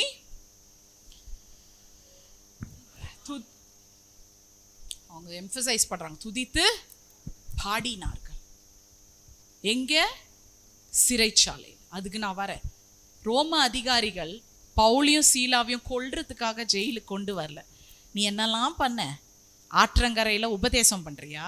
லிடியான்ற பெரிய பணக்காரங்க எங்க சிட்டியில இருந்தாங்க ரோம்ல, அவங்களையும் மாத்தி இப்ப என்ன பண்ணிட்ட, அவங்கள மாத்தினது பத்தாது, நீ என்ன பண்ணி வச்சிருக்க, அவங்க குடும்பத்தையே நீ மாத்தி வச்சிருக்கிற.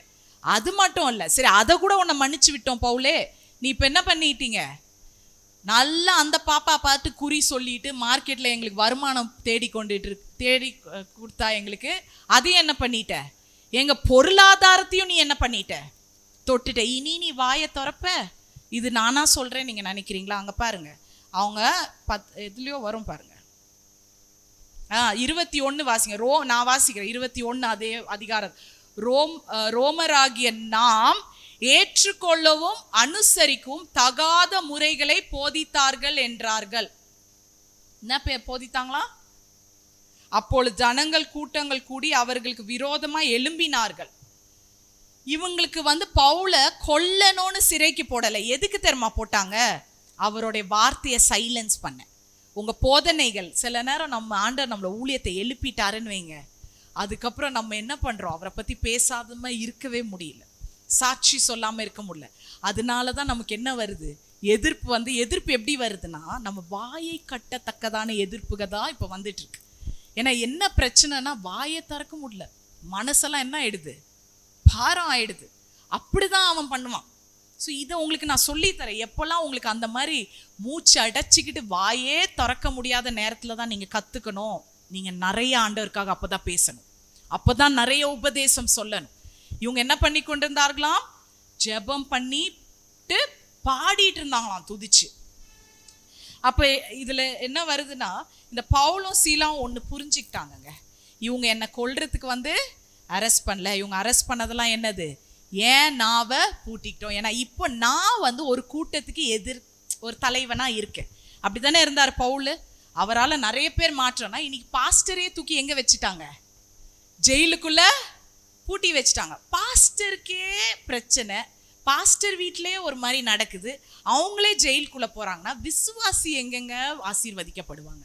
நினைக்க முடியும்ல, சராசரியான மனுஷன் நினைப்பானா இல்லையா? அதனால அவன் என்ன வாய்ப்பு இருக்குன்னா, அந்த சபையை விட்டு வெளியே போகும் வாய்ப்பு இருக்கு. இன்ஃபேக்ட் சொல்ல போனா கர்த்தரை விட்டு விலகிறதுக்கே வாய்ப்பு இருக்குது. ஏன்னா போதகரே இப்ப எங்க உட்கார்ந்துட்டு இருக்காரு, சிறைக்குள்ள உட்கார்ந்துருக்க. மகத்துவமா சக்சஸ்ஃபுல்லா பண்ணிட்டு இருந்தவரு இன்னைக்கு சிறைச்சாலையில உட்கார்ந்துட்டு இருக்கார். ஆனா நான் சொல்றேன், என்னதான் சிறைச்சாலைகள் அங்க இருந்து கட்டப்பட்டாலும் பவுலும் சீலாவோட வாயை அவங்களால கட்டவே முடியலங்க. they were still praising God அப்படின்னு இருந்தது. ஆமேன். போதகர்கள் என்ன பிரச்சனைக்குள்ள போனாலும் நீங்க நன்றி சொல்லணும் உங்க பாஸ்டர்ஸ்க்காக. இன்னும் அவங்க உங்களுக்காக மெசேஜ் ப்ரிப்பேர் பண்ணி இங்க ப்ரீச் பண்ணிட்டு தான் இருக்காங்க. ஆமேன்.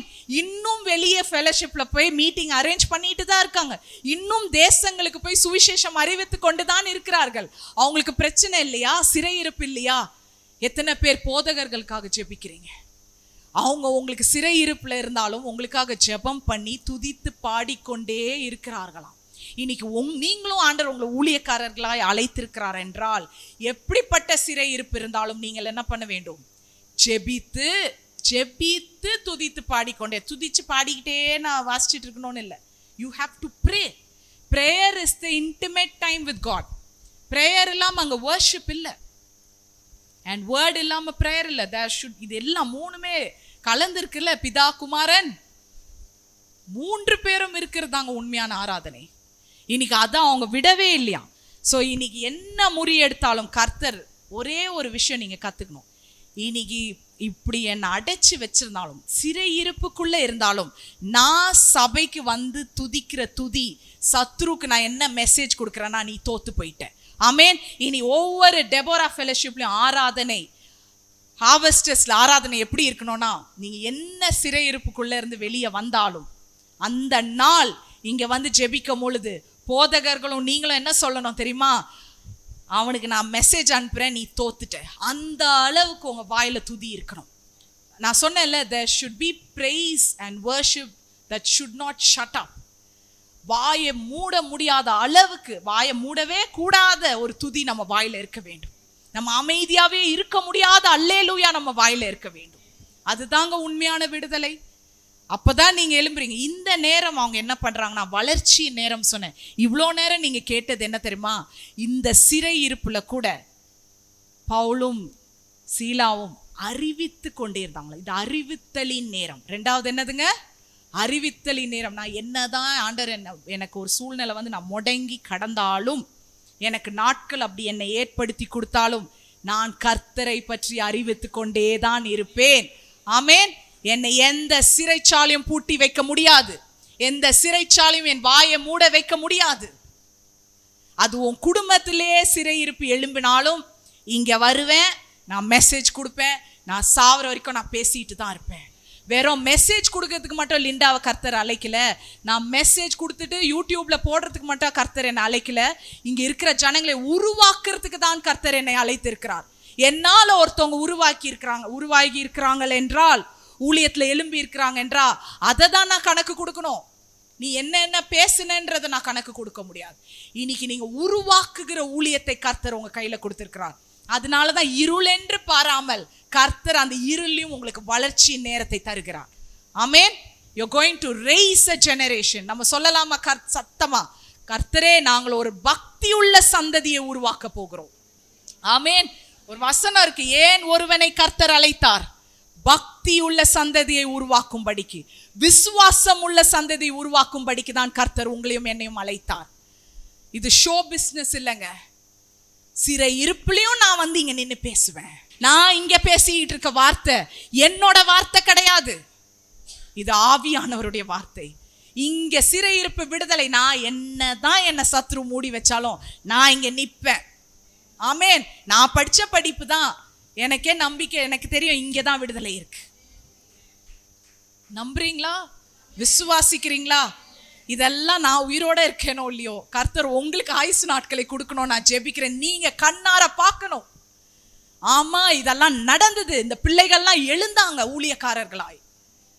ஆமேன். கர்த்தர் செய்வார். அப்போ சிறையிருப்பு என்பது வளர்ச்சியின் நேரம் மட்டும் இல்ல, அது அறிவித்தலின் நேரமும் கூட. அறிவிக்க மட்டும் இல்ல, 3வது பாருங்க, அது எப்படிப்பட்ட நேரம் தெரியுமா? அதை அவர்கள் கேட்டுக்கொண்டிருந்தார்கள். 25லே தான் இருக்கு. அவங்க தேவனை துதித்து பாடினார்கள், காவலில் வைக்கப்பட்டவர்கள் அதை.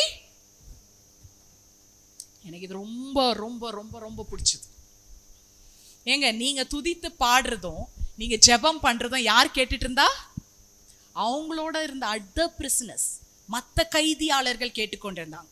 இப்போ நீங்க பிரிசனுக்கு போறீங்க, அந்த பிரிசன்ல இருக்க செல்லோட டிஃப்ரென்ஸ் நீங்க தெரிஞ்சுக்கணும். வளர்ச்சி நேரம் பார்த்துட்டோம், சிறையிருப்புல அறிவித்தலின் நேரம் பார்த்துட்டோம். இப்போ சிறையிருப்புல செயல்படுகிற நேரத்தை நீங்க பார்க்க போறீங்க. ஆமென். It's a time of demonstration. We saw a time of development. We saw a time of declaration. Now it's the time of demonstration. நீ டிக்ளேர் பண்றது மட்டும் பத்தாது. என்னது? நீ அறிவிக்கிறது மட்டும் பத்தாது. இப்போ நீ செயல்படுத்தி காமிக்கணும். ஆமென். கர்த்தர் செய்வாரா? ஆண்டவர் உங்ககிட்ட வார்த்தை கொடுத்துட்டார் என்றால் அதை நிறைவேற்றாமல் முடிக்க மாட்டார். ஆமென். இப்போ அவங்க என்னது? செயல்படுகிற நேரம். எப்படின்னா, ஜெயிலில் வந்து 2 விதமான பிரிசன்ஸ் இருக்கும் அந்த காலத்தில், ரோமர் சிறைச்சாலையில். எப்படின்னா கிரேக்க வார்த்தையில ஃபிலாக்கின்னு இருக்கு, சரியா? ஃபிலாக்கி என்ற செல், அந்த சிறை இருப்பு, அந்த சிறை ரூம் எப்படி இருக்கும்னா நீங்க பார்க்கலாம்.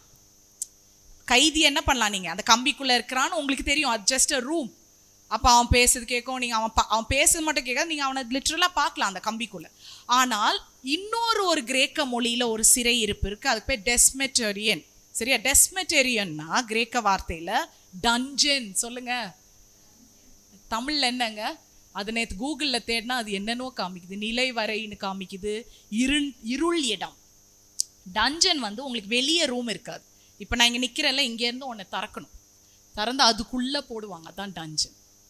எங்கள் அம்மா அப்பா ரோம் போனாங்க, அப்போ பவுலும் சீலாவும் இந்த சிறைச்சாலை கிட்ட ஃபோட்டோ எடுத்தாங்க. நான் பார்த்து நொந்துட்டேன். அவங்களுக்குலாம் மூச்சு முட்டுது அந்த இடம், என்னங்க மூச்சு திணறுது. இன்னைக்கு அந்த இடத்துல தான் பவுலும் சீலாவும் என்ன பண்ணிட்டு இருந்தாங்க. இன்னும் அந்த சிறைச்சாலை இருக்கு. ஏங்க கர்த்தரெல்லாம் நம்ம ப்ரூவ் பண்ணி சுவிசேஷம் சொல்ல வேணாம், இன்னும் அவர் செய்த அற்புதங்கள் அங்கெல்லாம் அப்படியே இருக்கு. இயேசு உண்மையுள்ள தெய்வம்ங்க. ஆமென். நான் இன்னைக்கு அறிவிக்கிறேன், அவரே உண்மையுள்ள தெய்வம். மனம் திரும்பி வா, கடைசி நாட்கள்ல இருக்கிற உன் பாவத்தெல்லாம் அறிக்கை செய்து நீ கர்த்தரிடம் வா. இதுதான் சுவிசேஷம். அப்போ அந்த டஞ்சனுக்கு பேர் டெஸ்மெட்டேரியன். அங்க என்னன்னா நீங்க உள்ள வந்து கொகை. டஞ்சன் எப்படி இருக்கும்? இருளுங்க, சுத்த இருள். இருளுக்குள்ள என்ன ஆகும்னா எவ்வளோக்கு எவ்வளோ பெரிய டஞ்சனோ அந்த அளவுக்கு பெரிய சத்தம் கேட்குமா. நல்ல விஷயமா சொல்லுங்க. எவ்வளோக்கு எவ்வளோ நம்ம வாழ்க்கையில இருளோ அவ்வளோக்கு அவ்வளோ அதிக சத்தம் கேட்க வாய்ப்பு இருக்கு. The maximum the dungeon, maximum the acoustics. Acoustics இங்கிலீஷ்ல என்னன்னா சவுண்ட் பயங்கரமா தெரிக்கும். பிரதர் உங்களுக்கு மியூசிக்ல இருக்கனால தெரியும் அக்வஸ்டிக் நான் என்னதுல. The maximum the dungeon, the maximum the என்னது சவுண்ட். இந்த வெளியே சிறையில இருந்தவங்கல அவங்கள நீங்க பார்க்கவும் முடியும், அவங்க பேசுறதை கேட்க முடியும். இங்கே பவுலும் சீலாவும் இருக்கிற இடத்துல நீங்க அவங்கள என்ன பண்ண முடியாது, பார்க்க முடியாது. ஆனா என்ன பண்ணலாம், அவங்க பாடி துதிக்க துதிக்க துதிக்க துதிக்க எவ்வளோ நாட்கள் நம்மளை சத்ரு இருட்டுக்குள்ள போட்டு அடைச்சி மூச்சு திணற வைத்தாலும் என் வாய் துதியை மூடாது. நீ எவ்வளோக்கு எவ்வளோ என்னை அடைக்கிறியோ அவ்வளோக்கு அவ்வளோ என் சத்தம் வெளியே வரப்போகுது. ஆமேன். நீ அடைச்சிட்டு என் சத்தம் வெளியே வரான்னு நினச்சிட்ட, நீ அறிவு கெட்ட வேண்டாம். நீ பிசாசு, நீ அடைச்ச இடம் என்ன மாதிரி இடம்? சத்தம் எக்கோல வந்து கேட்கும். லிண்டாவை நீ முடங்க பாத்தியா? என் பிலீவர்ஸ் இங்க இருக்கிறவங்கள முடங்க பாத்தியா? நீ அவங்கள முடங்கடிக்க முடங்கடிக்க அவங்க சத்தம் வத்தல ஃபுல்லா தொனிக்கும். ஆமேன். கரங்களை தட்டுங்க. இன்னைக்கு டஞ்சனோட ஒரு அட்வான்டேஜ் என்ன தெரியுமா? சவுண்ட் பகீர்னு கேட்கும். அப்போ எத்தனை சிறைச்சாலையில் இருக்கிறவங்க அதை கேட்டுக்கொண்டு இருந்தார்களாம். This is the time of demonstration. நீ என்னை முடங்கடிக்க பார்த்த, ஆனா என் சத்தம் என்ன பண்ணிட்டு இருக்கு? நீ எவ்வளோக்கு எவ்வளோ நீ என்னை அங்க வச்சிருக்கிறியோ பரவாயில்ல, எனக்கு தான் நல்லது. நான் அவ்வளோக்கு அவ்வளோ என் கர்த்தரை துதித்து கொண்டே இருப்பேன். நீ எவ்வளோக்கு எவ்வளோ என்னை டஞ்சன்ல வைக்கிறியோ என் நாட்கள் கர்த்தரை துதிக்கும் ஊழியம் செய்யும் எக்ஸ்டெண்ட் ஆயிட்டே தான் இருக்க போகுது. ஆமேன். இதுதாங்க இதுல இருக்கிற விஷயமே. கர்த்தருக்கு தெரியாம எதுவுமே உங்க வாழ்க்கையில நடக்காது. அவர் அனுமதிக்காம நடக்காது. அந்த தைரியத்திலேயாவது நீங்க விசுவாசத்தை வைத்துக் கொள்ள வேண்டும். தரிசித்து நடக்காதீங்க. ஆமென். விசுவாசித்து நடந்து பாருங்க. டஞ்சன் கூட உங்களுக்கு பிரைஸ் அண்ட் வர்ஷிப் ஹாலா மாறும். ஆமென். பாதாளம் கூட எப்படி ஆகும்? உங்களுக்கு பந்தியை ஆயத்தப்படுத்தத்தக்கதாய் கர்த்தர் ஆயத்த பண்ணி வைப்பார். ஆமென். அதுதாங்க கர்த்தர். நீ இருக்கிற இடத்திலே உன்னை நல்லா உயர்த்துகிற தேவன். அதை நான் எப்பவுமே சொல்றது, இதுக்கு ஒரு ஊருக்கு கூட்டு போய் ப்ரூவ் பண்றவர் இல்லைங்க. நீ எங்க அவமானப்பட்டியோ எந்த இடத்துல விழுந்தியோ அந்த இடத்துல தான் கர்த்தர் உன்னை உயர்த்துகிறார். ஆமென். அவ்வளோ நல்லவர். So dungeon, whatever dungeon it is, it can't shut my mouth. ஆமென். நான் எப்பேற்பட்ட இருட்டு ரூம்குள்ள இருந்தாலும் அது என் வாயை என்ன பண்ண முடியாதுப்பா, மூட முடியாது. அது பெறப்பிட்டு போயிட்டே தான் இருக்கும். அதுல இன்னொரு விஷயம் பார்த்தீங்கன்னா, இந்த இவங்க வந்து இப்போ நீங்க நினைக்கலாம், மற்றவங்க இதெல்லாம் கேட்டுட்டு இருக்கிறாங்களே மற்ற சிறைச்சல், அவனுங்க என்ன நினைச்சிருப்பானுங்க, இதுங்க நல்லா ஊழியம் பண்ணிட்டு ஒரு தப்பு பண்ணல, நான் இங்கே கொலை பண்ணிட்டு ஜெயிலில் உட்காந்துட்டு இருக்கேன். ஊழியக்காரங்களை ஜெயிலில் போட்டால் இந்த ஒரு அவமானம் இருக்கா இல்லையா? நான் கொலை பண்ணிட்டேன், நான் ஜெயிலில் இருக்கேன். இந்த ஆள் நல்லதை தானே மார்க்கெட்டில் சொல்லிட்டு வந்திருக்காரு. ஏசு கிறிஸ்து ஆண்டவர்னு சொன்னதுக்கு நமக்கு கூட மோசமான எதில் போட்டிருக்கானுங்க, டஞ்சனில் போடுறார். இப்போ இதை நீங்கள் லைஃப்பில் எப்படி ஹேண்டில் பண்ணுவீங்க? சுவிசேஷத்தை வளர்ச்சிக்க நேரம் உங்களுக்கு சொல்லிட்டேன், அறிவிக்கிற நேரம் சொல்லிட்டேன், டிக்ளேர் பண்ண சொல்லிட்டேன், டெமான்ஸ்ட்ரேட் பண்ணும்போது இந்த கேள்விகள் உங்களுக்கு வரும். ஏன்பா நீ ஒன்றும் செய்யலை, நீ மட்டும் ஏன் இதே மாதிரி இருக்கிற இந்த நிலைமையில? அவிசுவாசிக்கு இருக்க அதே நிலைமை தான் நம்மளும் கடந்து போகிறோம். அவனுக்கு இருக்க கடன் பிரச்சனைலாம் தான் உங்களுக்கும் இருக்குது. அவனுக்கு இருக்கிற வியாதி கொஞ்சம் கூட மரமும் உங்களுக்கு நமக்கும் இருக்குது. அவனுக்கு இருக்கிற பாதாளம் நமக்கும் இருக்குது. அவனுக்கு இருக்கிற மரண இது நமக்கும் இருக்குது. பட் இதில் என்ன நல்ல விஷயம்னா, சிறைச்சாலைகள் மாறும். நீ வந்து நம்ம 2 பேரும் ஒரே சிறைச்சாலையில் தான் வச்சிருக்கிறாங்க, பிரிசனில். ஆனால் செல்லு வித்தியாசம். என்னது? வச்சிருக்க ரூம் வித்தியாசம்ப்பா. இதை நான் கையாளுறது வேற, நீ கையாளுறது வேற.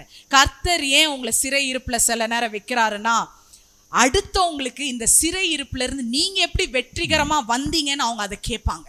ஆமேன். அதனால தான் அவர் சில நேரம் அதில் வைத்திருக்கார்.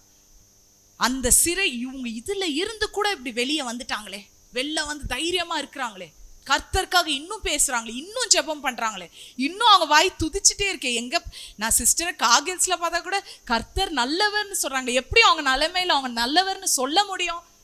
நல்லதா பண்ணாரு குடும்பத்துக்கு. ஆனால் நம்ம சொல்லுவோங்க கர்த்தர் நல்லவர். அதுதான் விசுவாசிகள் கையாளுற முறை. இதை தான் நீங்க டெமான்ஸ்ட்ரேட் பண்ணி உலகத்துக்கு காமிக்கணும்.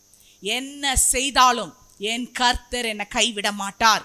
என் துதியில என்னால ஒரு எரிகோ மதிலே முறிக்க முடியும். ஆமேன். என்னால மௌனமாவும் எரிகோ மதிலை வீழ்த்த முடியும். 7வது நாள் கத்தியும் வீழ்த்த முடியும். அதான் கர்த்தர், அதான் யெகோவா தேவன். இது நான் இப்போ கடைசி நேரத்துக்கு வரப்போறேன். கடைசி நேரம் என்னது? வளர்ச்சி நேரம் மட்டும் இல்லை, அறிவித்தலின் நேரம் மட்டும் இந்த நடுராத்திரி இல்லை பவுலும் சீலாக்கு. அதுக்கப்புறம் என்ன சொன்னேன்? டெமான்ஸ்ட்ரேட் செயல்படுகிற நேரம் மட்டும் இல்லை, இப்போ கடைசி முக்கியமான நேரம் கர்த்தர் விடுதலையின் நேரமாய் மாற்றி கொடுக்க போகிறார். ஆமேன். எத்தனை பேர் கண்களை ஒரு நிமிஷம் மூடுங்க இந்த வேர்டை கேட்கறதுக்கு முன்னாடி. ஆண்டவரே இவ்வளோ நேரம் நான் கேட்டதெல்லாம் நீங்கள் உங்களுக்கு மெசேஜ் முடியல, பைபிளை மூடாதீங்க. நான் லாஸ்ட் பாயிண்ட்டுக்கு முன்னாடி சொல்கிறேன், அதுக்கு தான் கவனிக்கணும். அந்த அறிவித்தலின் நேரம், வளர்ச்சி நேரம் பார்த்தீங்க, செயல்படுகிற நேரத்தை நீங்கள் எனக்கு கற்றுக் கொடுத்தீங்க. ஆண்டவரே சிறை இருப்பிலையும் என்னால் இப்படி இருக்க முடியும், ஆனால் இதெல்லாம் நான் இப்போ கை கொள்கிறேன், நான் உட்கொள்கிறேன் ராஜா. இப்பொழுது இன்றைக்கே என் குடும்பத்திலையும் என் ஊழியத்திலும் விடுதலை பிறக்கட்டும். ஆமே, நான் விசுவாசிக்கிறேன் என்று சொல்லி கண்களை தரங்க. In the name of Jesus, this is going to be your time of deliverance. Amen. நீங்க அறிவிச்சிட்டீங்க, நான் உங்களை அறிவிக்கலன்னு சொல்ல. நல்ல விசுவாசிகள், எனக்கு கிடைத்த ஒரு நல்ல குடும்பம், அதே மாதிரி உங்களுக்கும் நான் வந்து ஓரளவுக்கு நல்லவங்கன்னு நினைக்கிறேன். ஆமேன். ஸோ ஓரளவுக்கு நம்ம அறிவித்திருக்கிறோம், ஓரளவுக்கு வளர்ந்துருக்கிறோம் இல்லையா? கெட்ட நேரத்துலையும் வளர்ந்தோமா இல்லையா? கெட்ட நேரத்துலையுமே கர்த்தரை அறிவித்தோமா இல்லையா? பயங்கரமான நேரத்தில் கூட அதை செயல்படுத்தி காமிச்சோமா இல்லையா? ஆண்டவர் இன்னைக்கு சொல்றா, நீ இவ்வளவும் நீ பண்ணனால், after all this beaten, bruised and bloated, இனி நான் உனக்கு தரப்போறது விடுதலை. ஆமேன். இது விடுதலையின் காலம், இது இருளா இருக்கும். This season is dark, but I am going to do something new out of that darkness.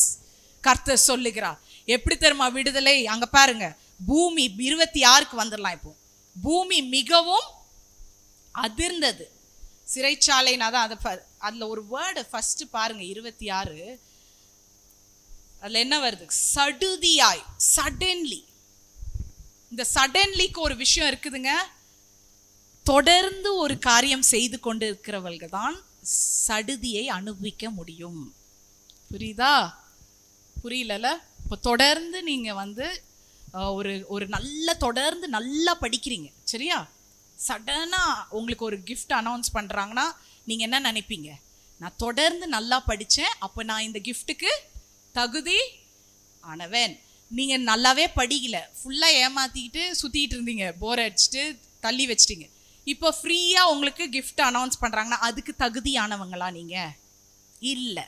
இது சடனாக எங்கேயும் நடந்திருக்கு, ஆனால் இதுக்கும் எனக்கும் சம்மந்தம் இல்லைன்னு உங்கள் மனசாட்சி சொல்ல. வெளியே வேணால் நம்ம பீத்திக்கலாம், ஆனால் இந்த சடுதி என்பது, சடன்ற வேர்ட் கிரீக்கில் இட்ஸ் கால் ஆஃப்னோ. ஆஃப்னோ என்றால் கிரேக்க மொழியில, எப்பவுமே புதிய ஏற்பாடுல கிரேக்க மொழியில படிக்கணும், இல்லைன்னா வெளிப்பாடு வராது, இல்லைன்னா ஆவியானவரும் நம்மளோட பேச முடியாது. ஜெபத்துல தான் இருக்கணும். இப்போ ஜெபம் எல்லாம் இங்க வந்து நிற்க முடியாது. ஆனால் நான் உங்களை திருப்பி திருப்பி உற்சாகப்படுத்துகிறேன். பழைய ஏற்பாடு படிக்கும்போது எபிரேயர்லையும், புதிய ஏற்பாடு படிக்கும்போது கிரீக்ல அதை ரெஃபர் பண்ணி படிங்க, அப்போதான் ஆழம் புரியும். ஆஃப்னோ என்றால் அன்எக்ஸ்பெக்டடா, என் அறிவுக்கும் எட்டாத காரியம் நடக்கும் பொழுது. சொல்லுங்க, எதிர்பார்க்காதது அறிவுக்கு எட்டாததுன்னு வச்சுக்கலாமா தமிழ்ல? என்னதுங்க? எதிர்பார்க்காதது அறிவுக்கு எட்டாதது, எதிர்பார்க்காதது அறிவுக்கு எட்டாதது. What is that call? ஆஃப்னோ. ஆஃப்னோ மீன்ஸ் எதிர்பார்க்காதது அறிவு கெட்டாதது. அப்படி என்றால் இவ்வளோ சிறைச்சாலையும் நான் தொடர்ந்து ஆண்டவருக்காக டிவோட்டடா தியானம் பண்ணிக்கொண்டே துதித்து கொண்டே இருக்கும் பொழுது கர்த்தர் அங்க ஒரு சடுதியை எனக்காக ஏற்படுத்துகிறார். அந்த சடுதி எப்படிப்பட்டது என்றால், நான் கொஞ்சம் கூட எதிர்பார்க்காததும் என் அறிவுக்கு எட்டாத காரியங்களை கர்த்தர் எனக்கு செய்து முடித்தார். ஏன்னா பவுலும் சீலாவும் ஜெபம் பண்ணி கொண்டு தான் இருந்தாங்க. ஆனா அவங்க வந்து நில நடுக்கத்துக்கு ஜெபம் பண்ணவில்லை. அது அவங்க அறிவுக்கு எட்டாத காரியம். they only gave thanks to God. நன்றி சொன்னாங்கங்க, ஜெபம் பண்ணாங்க. ஆனா அவங்க அறிவுக்கு எட்டாதது என்னது? நிலநடுக்கம்.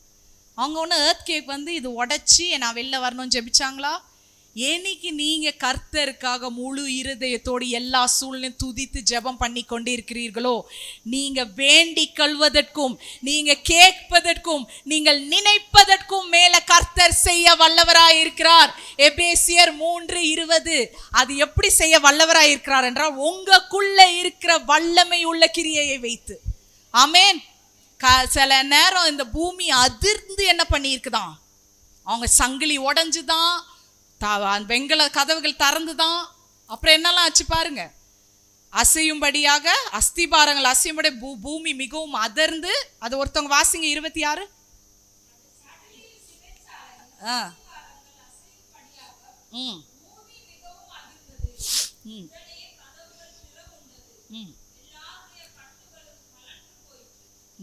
என்னங்க, இந்த அதிர்ச்சியை நான் கேட்கவே இல்லையா ஆண்டவரே? சில நேரம் இப்படி இதை எடுத்துக்கலாமா இந்த வெளிப்பாடை? ஆண்டவரே, நான் பாட்டுக்கு நீங்க என்ன அழைச்சிங்க, நான் பாட்டுக்கு ஊழியம் செஞ்சுட்டு தானப்பா இருந்தேன். நீங்க சொன்னீங்க, நான் பிரசங்கம் பண்ணேன், நீங்க சொன்னீங்க, இந்த சபைக்கு உத்தரவாதம் எடுத்தேன். அப்புறம் ஏன்பா என் வாழ்க்கையில் இப்படி ஒரு நடுக்கம், இப்படி ஒரு ஆட்டம்?